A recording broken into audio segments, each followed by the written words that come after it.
Hi, Dr. Christie here. I thank you for tuning back with us to study our Sunday school lesson each week. Our Christian Concepts channel focuses on the Old and New Testament, Bible, as well as all things of Christianity. We do use the International Standard Lesson commentary that accompanies our study with our Bible. Today, I'm happy to share with you that our lesson is focused in the Old Testament, the book of 2 Samuel chapter 9, and the background, of course, encourages you to read the whole chapter. But our lesson today, as you may see it on the whiteboard, starts off with focusing on verses 1 through 7, and then we move down to verses 9 through 10. When you have your study, you never want to just omit scriptures. You want to give yourself a full opportunity to hear what thus said the Lord. And why don't you just go ahead and read the whole chapter?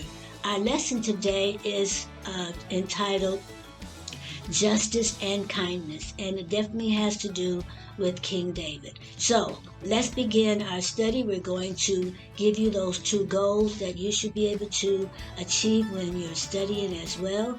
Then you have the lesson outline.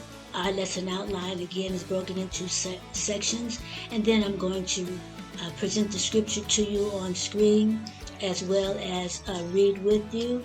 And then we'll have a bit of background, contextual background about the book of 2 Samuel, as well as what's really going on during this time when this passage of scripture was left for the readers in that time, biblical history, and of course now for us as 21st century. Let's get started. Following points. Number 1, as you study this passage, you should be able to summarize the history that is behind David's kindness to Jonathan's son, Mephibosheth. And then 2, while you're studying, you should be able to evaluate David's motives in doing so.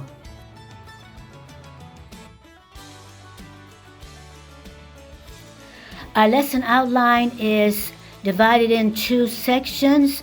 Section 1 covers 2 Samuel chapter 9 verses 1 through 4, and we want to call that section Promise Remembered.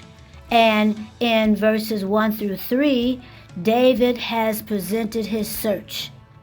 In verse 3b and verse 4, we find that Ziba demonstrates some knowledge about where Mephibosheth is. Section 2 of our study today is a promise fulfilled, and that covers 2 Samuel chapter 9 verse 5 through 7, and then moves over to verses 9 through 12. Section 5 and 6 covers Mephibosheth's arrival to the kingdom in front of David. Section 2 part B, verses 7 and then verses 9 through 11, is David's declaration promise to Mephibosheth. And then finally in verse 12, we read about the new normal that has been created in David's kingdom, where Jonathan's son, King Saul's grandson, Mephibosheth, is now part of David's family. Those are the 2 sections for your outline today. The scriptures read from 2 Samuel chapter 9, verses 1 through 7, then 9 through 12. Verse 1. David asked, "Is there anyone still left of the house of Saul to whom I can show kindness for Jonathan's sake?" 2. Now there was a servant of Saul's household named Ziba. They summoned him to appear before David, and the king said to him, "Are you Ziba?" "At your service," he replied. 3. The king asked, "Is there no one still alive from the house of Saul to whom I can show God's kindness?" Ziba answered the king, "There is still a son of Jonathan. He is lame in both feet." Verse 4. "Where is he?" the king asked. Ziba answered, He is at the house of Machir, son of Ammiel in Lodabar. 5. So King David had him brought from Lodabar, from the house of Machir, son of Ammiel. 6. When Mephibosheth, son of Jonathan, the son of Saul, came to David, he bowed down to pay him honor. David said, Mephibosheth? At your service, he replied. 7. Don't be afraid, David said to him, for I will surely show you kindness for the sake of your father Jonathan. I will restore to you all the land that belonged to your grandfather Saul, and you will always eat at my table. Verse 9.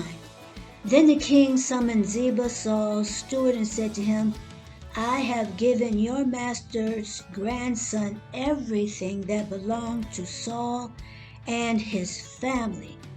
Verse 10. You and your sons and your servants are to farm the land for him and bring in the crops so that your master's grandson may be provided for. And Mephibosheth, grandson of your master, will always eat at my table. Now Ziba had 15 sons and 20 servants. Verse 11.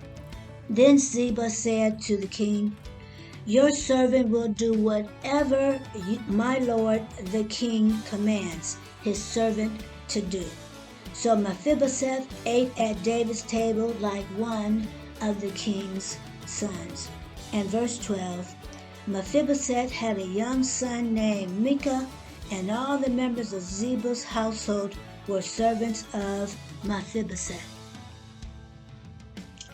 So in conclusion, can we remind you of a couple of points or aspects, really themes that have been running through our lesson today? One, I'm hoping that you notice that David demonstrated, and King David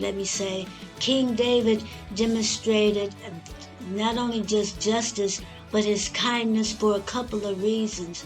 And in his kindness, it demonstrated that he was able to be fair, even though life wasn't as fair to him. Yeah, some of you are thinking, well, why was it so unfair to King David? Well, remember, he was not the first appointed king by the people. He was appointed by God to be the first one, but he was not the first king of Israel. And because of that, David has some issues that he had to face as well. So there are a couple of points that I'm hoping that you notice. One, possibly you notice that maybe David demonstrated this kindness because he pledged his loyalty to Jonathan.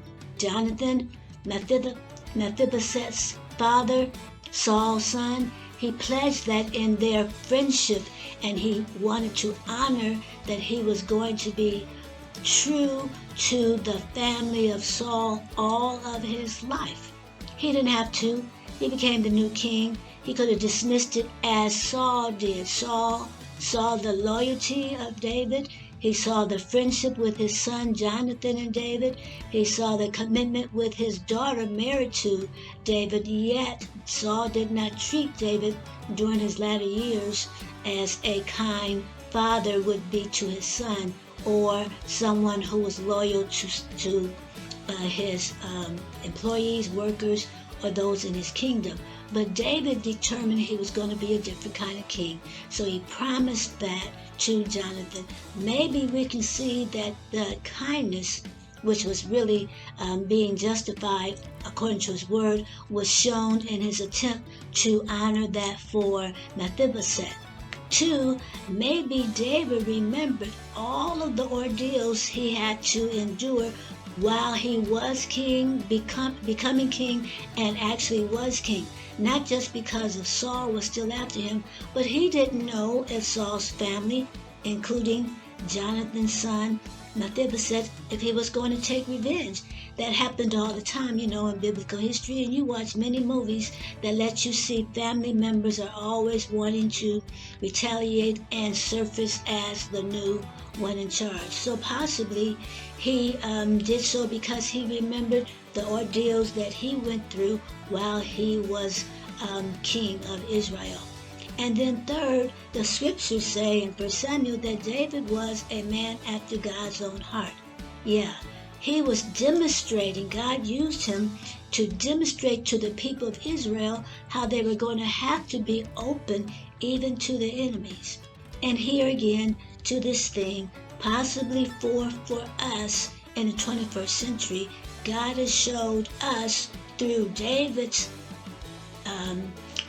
life and relationship with the people he was involved with, that we too might have to, go ahead and forgive your enemies. What it does for you is lift you higher to the Lord. It allows you to breathe. It allows you to be restored for what God and where God wants to have you. Plus, having hatred and envy and jealous and trying to get back at people takes you to a different dark place that you don't really want to reside. You don't want to reside there. You want to have the peace of God. You want to have the love of God. And that's one way, is to forgive others. It's not easy. We're not saying that. But beyond that, the bigger picture, which is always the bigger picture, God demonstrating his love through people. Therefore, David did it. That's what we should do.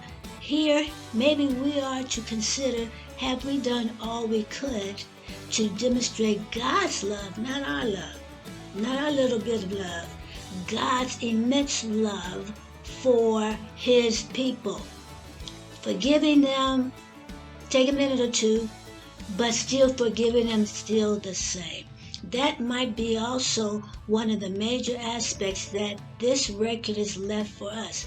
And so to this point, my brother and my sister, the kindness that God has given to you throughout the years when you just haven't been so heavenly, so loyal, and just so sweet of a person, and God still loved you, still allowed you to breathe, still allowed you to live, to work, to accumulate aspects, to get paid, to have salary, any and all of these things we know has happened since that time. Maybe, just maybe, the kindness of God that he is asking us to do might be just the mantra he's directing for us. So in conclusion, I trust that you have gathered some points that will help you during these days as we are faced with so many aspects that are not positive in this life, but still know there's opportunities for you to demonstrate that you are made in the image of God, and God's image is still